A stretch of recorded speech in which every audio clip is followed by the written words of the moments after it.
Olá pessoal, tudo bem? Estou aqui de novo para conversar com o seu coração e não com o seu cabeção. Se você sente afinidade com a minha energia, então esse vídeo é para você.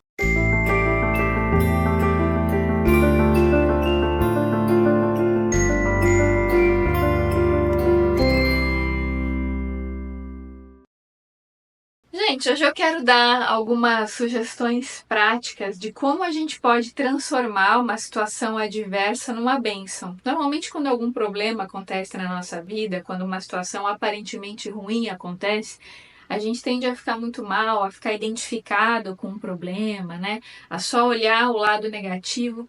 Mas existem formas da gente lidar com essa situação numa perspectiva mais positiva, usando aquele problema a nosso favor, transformando o problema numa bênção. Eu fiz até uma colinha aqui de alguns passos que a gente pode dar na prática para mudar a percepção, para ressignificar o nosso olhar sobre o problema e transformar aquele problema até numa solução. E uma das coisas que a gente pode fazer é mudar a mentalidade, mudar a perspectiva. Então, por exemplo, quando uma situação difícil chega até você, ao invés de você se lamentar, se achar vítima, achar que o mundo está contra você, que Deus não te ama, né? A gente adora fazer esses dramas. Ao invés de você ficar identificado com o problema, uma sugestão mais sábia, a meu ver, é você mudar o seu olhar. Primeira coisa, se perguntar assim: o que a vida quer me ensinar com isso? Por que essa situação chegou até mim? Como é que eu posso tirar proveito disso?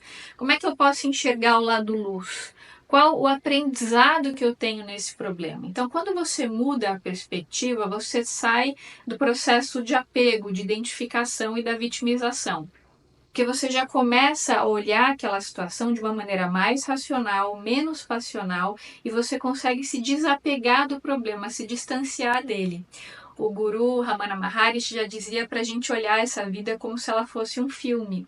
E eu acho essa estratégia, né, esse pensamento oriental, ele é muito sábio, porque quando a gente olha a vida como se fosse um filme, a gente tende a se ver como uma personagem. É isso que eu sempre falo para vocês, que é a tal da não identificação com o ego, porque o ego é essa falsa roupagem que a gente aprendeu, né, a assumir para se relacionar com o mundo. Só que quando a gente se apega com aquilo e a gente acha que a gente é o problema e não que aquele problema é temporário, a gente fica identificado com o ego, com o erro, com o problema e a gente não consegue sair dele.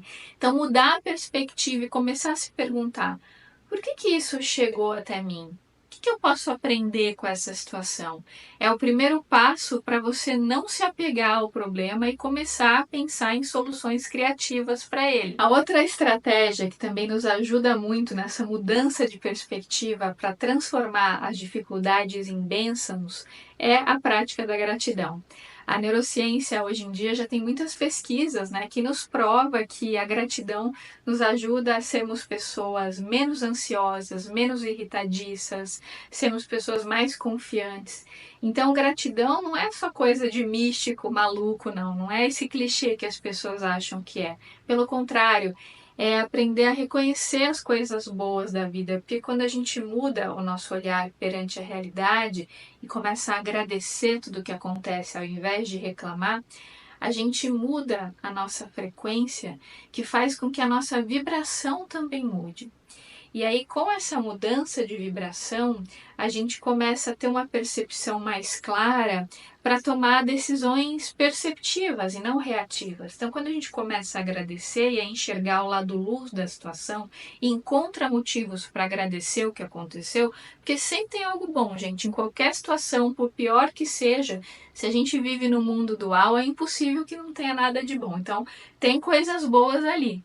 Às vezes a nossa percepção está tão nublada pela raiva, pelo medo, que a gente não enxerga. Mas se a gente começa a treinar o nosso olhar e todo dia de manhã ao acordar, a gente escolhe 3 coisas para agradecer, você não precisa fazer uma lista por escrito, mas você pode pensar ou até falar em voz alta. 3 coisas que você tem para agradecer todos os dias ao acordar e antes de dormir. Começa a fazer essa prática todo dia. Você vai perceber que essa prática vai ajudar a sua ansiedade a diminuir, vai começar a atrair mais coisas boas para a sua vida, vai te ajudar a te deixar mais calmo diante de uma adversidade, porque você vai entender que tudo acontece para melhor e que se uma situação chegou até você, é porque inevitavelmente você tem recursos para lidar com ela, senão aquilo não teria se manifestado.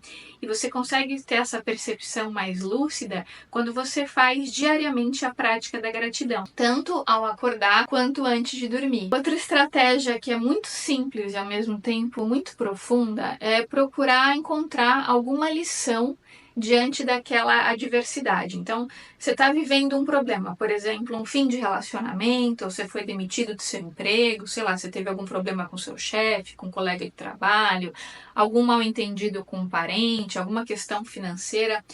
Procura olhar para aquela situação de uma maneira mais racional, mais fria, se distanciando da situação, sem se apegar a ela. E aí, quando você olha a situação de fora, como se você fosse uma personagem, como se sua vida fosse um filme, isso te ajuda a encontrar soluções e a encontrar também ensinamentos que aquela adversidade está trazendo. Então, por exemplo, você terminou o seu relacionamento, você está vivendo um processo de luto. Procura se separar da situação, como se não fosse você que está vivendo. Procura se olhar de fora, como se você fosse um observador de si mesmo. E aí você se pergunta: o que eu posso aprender com essa situação? O que essa situação está querendo me ensinar? E você pode anotar, ter um caderninho no qual você anota, porque isso te ajuda a fixar aquela ideia e ter mais clareza do porquê você está vivendo aquilo. Mesmo que você não entenda o porquê, te ajuda nesse processo de desapego, de não identificação, porque você começa a perceber os aprendizados que tem por trás do problema. Outra sugestão que nos ajuda muito a encontrar bênçãos, né, nas adversidades é a gente ter uma rede de apoio. A gente ter pessoas que a gente ama para poder desabafar, para poder abrir o coração. Se você puder também ter um terapeuta para te auxiliar, e você pode falar: Gisela, mas terapia é algo muito caro.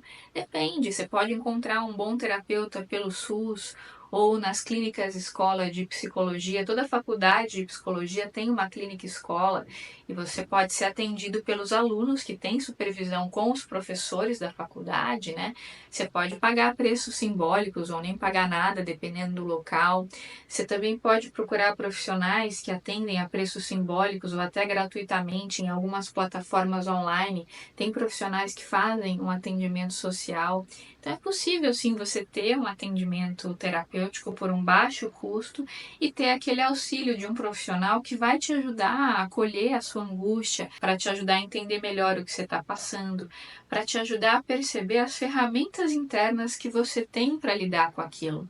Então, rede de apoio é algo imprescindível. Então, além dos amigos, das pessoas que você ama, procure também um profissional de saúde mental para ele te ajudar a perceber os recursos que você já tem. Porque quando a gente está com a percepção nublada pelo medo, pela raiva, pela angústia, pela tristeza, a gente não consegue identificar os recursos que já existem dentro de nós. A gente acha que não vai ser capaz de lidar, que a vida acabou, que nossa, agora que isso aconteceu, o que vai ser de mim? A gente fica muito apegado com o problema, né?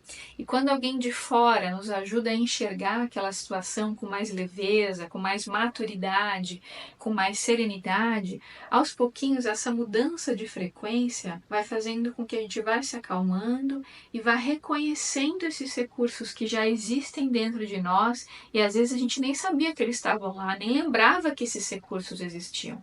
Mas, gente, se a situação chegou até nós, é porque a gente tem condições de lidar com ela. Se a gente não tivesse condições, aquilo não teria chegado. E muitas vezes a gente precisa de alguém de fora, da nossa rede de apoio e de um profissional de saúde mental, para nos trazer essas percepções. Outra estratégia muito importante para a gente usar em momentos difíceis é a gente estabelecer metas que são alcançáveis. Porque muitas vezes, quando a gente está passando por um momento difícil, a gente fica estabelecendo metas inalcançáveis, inatingíveis, fica querendo ter atitudes que estão completamente fora do nosso controle. Então, o que a gente pode fazer numa situação difícil? Para tudo, silencia o ego e observa. Como é que você pode lidar com essa situação de maneira madura, estabelecendo prioridades, estabelecendo pequenas metas que estão ao seu alcance? Porque se você não pode controlar, não cabe a você fazer. Se não cabe a você tomar certas decisões, não adianta você querer controlar o imponderável. Tem coisas que estão além das nossas possibilidades. Então, uma ideia para a gente lidar com esses momentos difíceis é pensar quais as metas que eu posso realizar, que eu tenho a capacidade de realizar, o controle de realizar nesse momento. E agora, no aqui e agora, o que eu posso fazer nesse momento para minimizar o problema? O que cabe a mim? Então, você pode lançar mão desses recursos, mas não ficar idealizando coisas que não cabem a você controlar. E aí que entra a entrega, sabe, a soltura, para você não se identificar com o seu ego, porque o ego é controlador, ele quer fazer tudo, até aquilo que não cabe a ele fazer. Então, por isso que a meditação é tão importante, porque é ela que vai te ajudar a silenciar o ego para você ter clareza do que cabe a você fazer e do que não cabe. Senão você vai ficar querendo tomar decisões que não dizem respeito a você.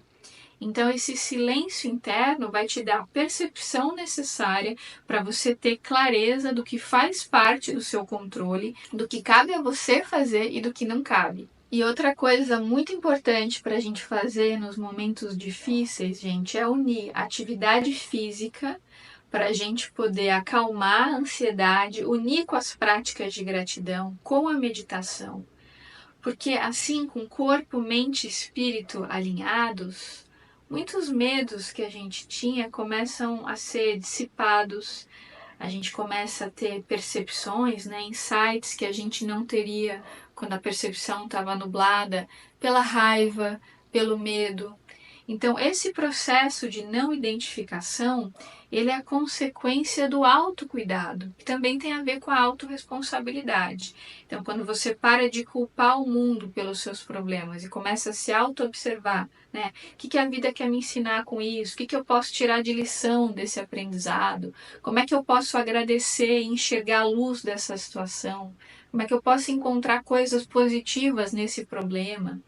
Quando você vai trazendo essa percepção e vai também olhando para dentro, se sintonizando com a fonte criadora, você começa a ter insights que você não teria quando você é movido pelo ego, pela reatividade. Porque quando a gente reage pelo ego, a nossa percepção está tão nublada por desejos transitórios que a gente acaba fazendo muita besteira e tomando decisões das quais a gente vai se arrepender no futuro. Então, por isso que é tão importante a gente todos os dias ter esses momentos de silêncio interno para ouvir a voz da nossa alma, para ouvir esse GPS interno que é tão sábio, que nos conecta com a fonte criadora e que nos ajuda a acessar esses recursos internos tão poderosos para que a gente possa transformar adversidades em bênçãos. Gente, esse foi meu recadinho de hoje. Se esse vídeo fez algum sentido para você, deixa seu like aqui para mim, compartilha esse vídeo com seus amigos e, claro, se inscreva no canal se ainda não tiver inscrito. Um grande beijo a todos e até os próximos vídeos.